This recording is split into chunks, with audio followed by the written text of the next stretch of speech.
Okey, Assalamualaikum dan selamat sejahtera. Saya harap pelajar boleh bersedia dengan muka surat um, bab 6 muka surat 107 soalan nombor 2. Apa yang ada pada soalan ni, dia minta bagi unsur X benar atau palsu. So X di sini. So pelajar sepatutnya tahu dekat sini adalah unsur bukan logam. Okey, yang dekat sebelah putih ni semua adalah logam. Yang tengah ni adalah separa logam. Itu adalah ciri-ciri bagi jadual berkala yang pelajar perlu tahu. Okey, jadi kita tengok satu-satu. X akan pecah. Pecah maksudnya dia rapuh. Okey, betul ya.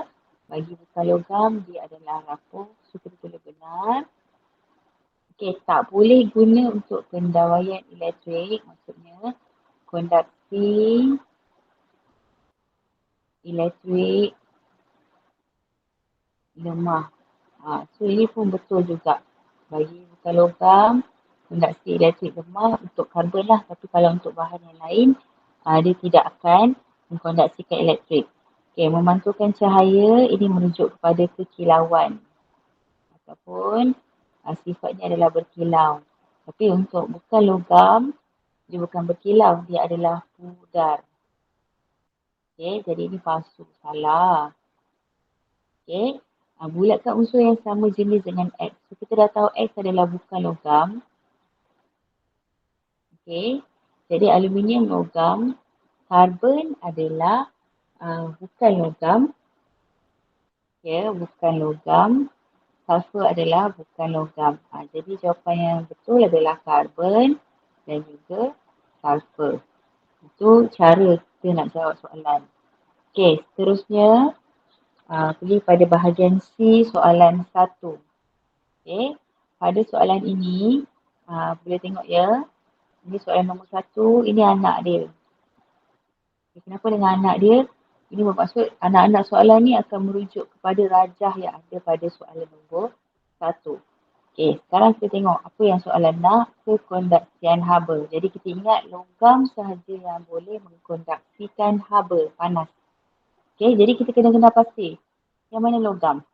Kuprum logam, borosilika adalah bukan logam. Penting untuk kita kelaskan. So sekarang hipotesis. Apakah hipotesis dia? Logam merupakan konduktor haba yang baik.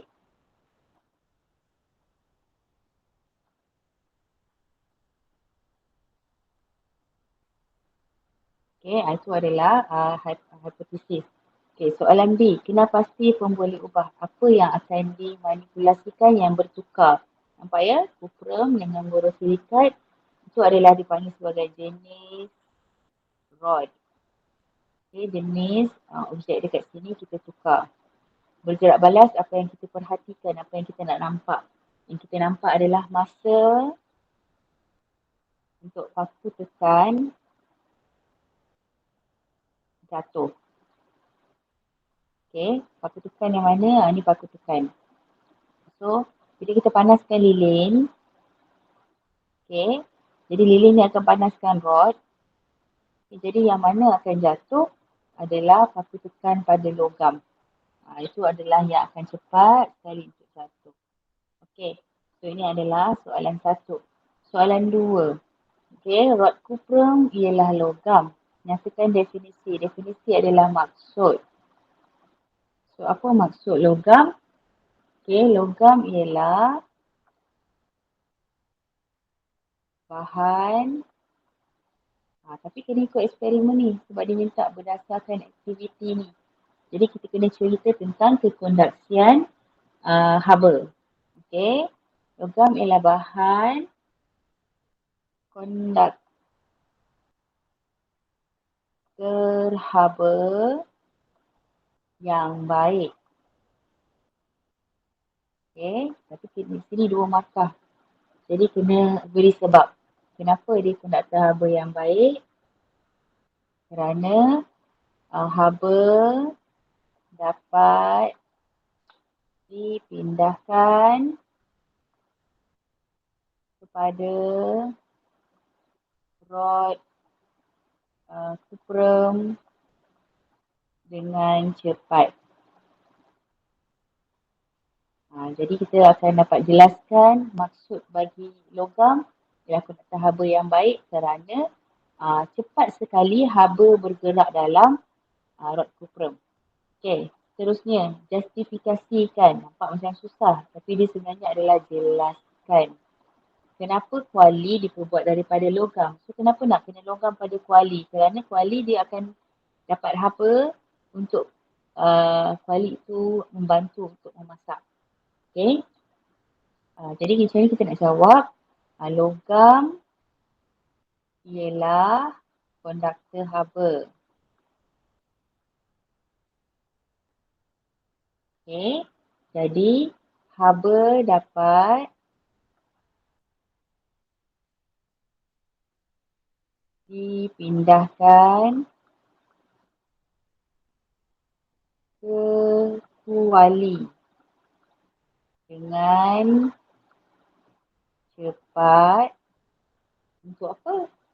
Untuk memasak.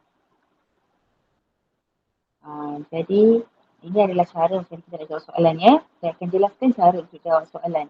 Okey, cadangkan satu penambahbaikan terhadap kuali menggunakan bahan bukan logam. Okey, ini kuali. Kemudian kita ada pemegang kuali tersebut. Okey. Ada kuali yang bahagian pemegang ni daripada logam juga. Jadi kalau logam, bila lepas habis masak dan kita pegang, kadang kita akan rasa panas.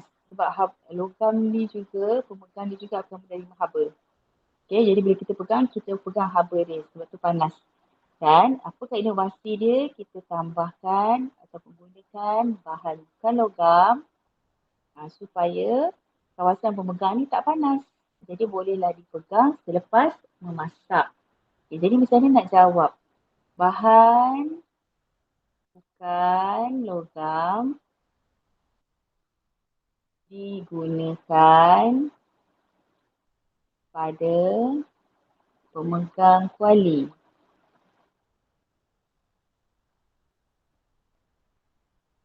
Okey, untuk apa? Kerana bahan bukan logam ialah penebat haba.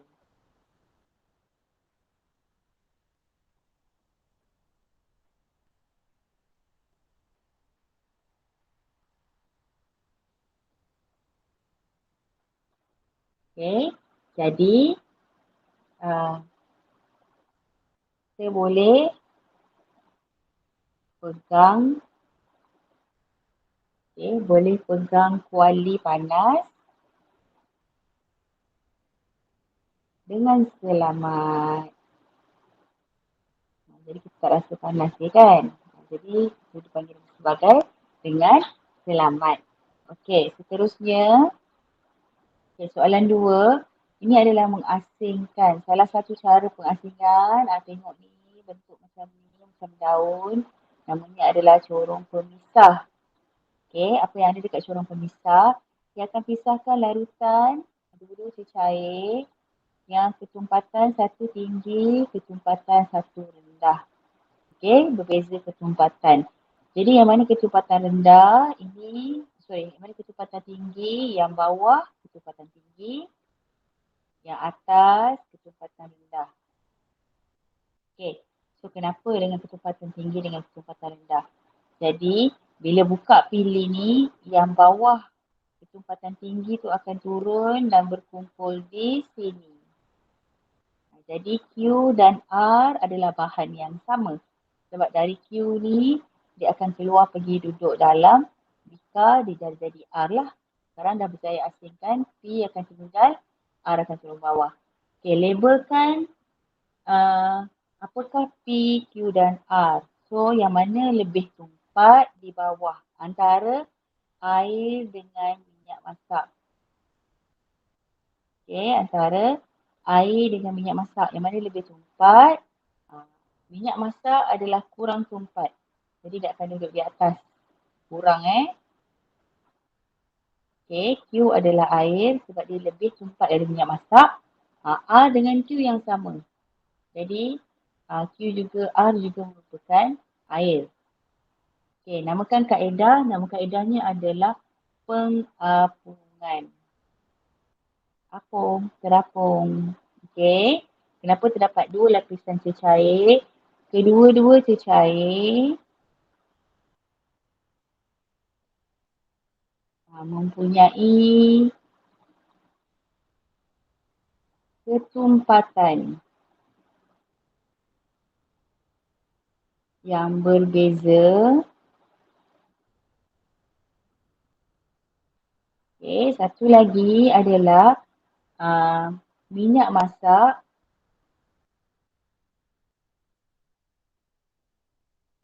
tidak larut dalam air. Maksudnya minyak masak ni dia tak boleh masuk di dalam air. Itu sebab dia ya.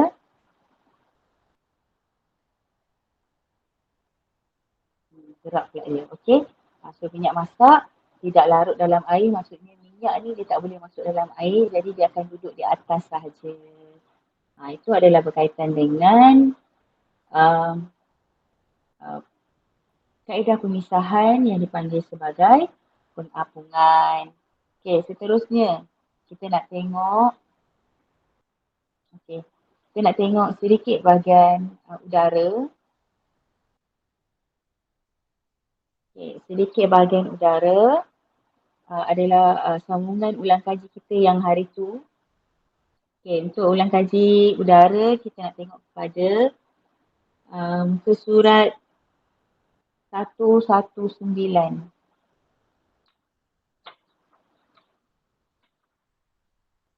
Oh sorry, 119 pula. 121. Soalan objektif muka surat 121. Okey, apa yang ada dekat sini? Apa yang ada dekat sini? Yang pertama adalah kita nak tengok ciri-ciri udara bersih. Udara bersih adalah udara yang kita tak nampak. Okey, kalau kita nampak tu maksudnya udara tu kotor. Kotor maksudnya ada warna dengan bau. Jadi kalau udara yang bersih tidak mempunyai warna dan bau, jadi betul. Sekarang tengok dekat depan, nampak tak udara? Kalau tak nampak, udara tu bersih lah, tidak dapat dilihat. Okay, IPU. IPU adalah bacaan kepada bahan pencemar. Kalau ada banyak bahan pencemar, tinggilah bacaan dia. Kalau sedikit bahan pencemar, maksudnya sedikit bacaan dia. Jadi kalau 300 ni namanya tinggi ya, banyak bahan pencemar. Jadi bila banyak bahan pencemar, udara tidak bersih. Okay, 0.03 macam betul. Karbon monoksida, monok salah lah. Sebab yang ada adalah karbon dioksida. Jadi soalan keempat salah. Yang betul 1 dan 2. Okay, so next soalan nombor 5. Apa beza respirasi dengan fotosintesis? Respirasi ialah kita bernafas. Fotosintesis ialah pokok menghasilkan kanji. Okay, pokok sahaja ya, manusia dengan haiwan tak ada. Okay, jadi kena ingat balik. Ni saya lukis gambar hidung. Okay, untuk bernafas. Jadi semasa bernafas, apa yang masuk adalah gas oksigen digunakan dan gas karbon dioksida dibebaskan. Kita tengok balik satu-satu. Okay, menghasilkan oksigen. Menghasilkan keluar. Ini masuk. Jadi salah. Menghasilkan oksigen salah. Menggunakan oksigen. Ni oksigen masuk. Jadi guna betul. Menghasilkan karbon dioksida. Anak panah keluar. Hasil karbon dioksida pun betul. Sama ada C dengan D. Sekarang kita tengok pokok pula. Okay, pokok. Dia nak menghasilkan kanji, dia mesti guna gas karbon dioksida akan bebas gas oksigen. Ingat ya, dia terbalik Okay, jadi kita tengok. Yang ni memang dah salah, jadi jangan tengoklah.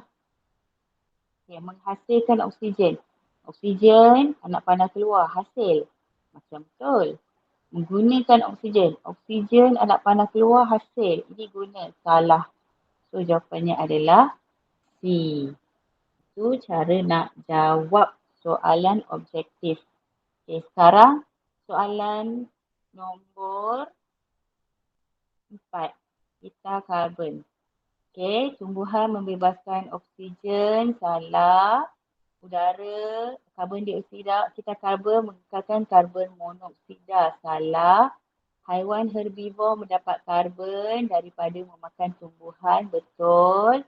Proses perebutan mikroorganisma membebaskan gas karbon dioksida, betul. Jadi jawapannya adalah B, 3 dan 4. Okey, dan akhir sekali adalah soalan 6. Okay, untuk soalan 6, sikap berjaga-jaga mengelakkan kebakaran. Ini adalah sikapnya. Jadi kita kena tengok apakah prinsip yang mengelakkan terbakar.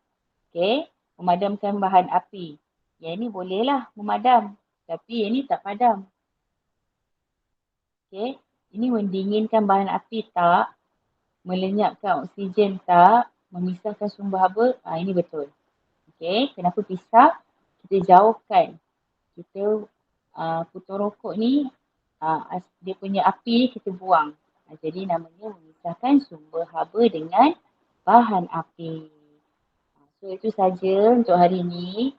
So kerja rumah pelajar hari ini adalah buat buku OMG muka surat 106 sehingga 109. Jadi itu saja dari saya hari ini. So, Assalamualaikum warahmatullahi wabarakatuh dan selamat sejahtera.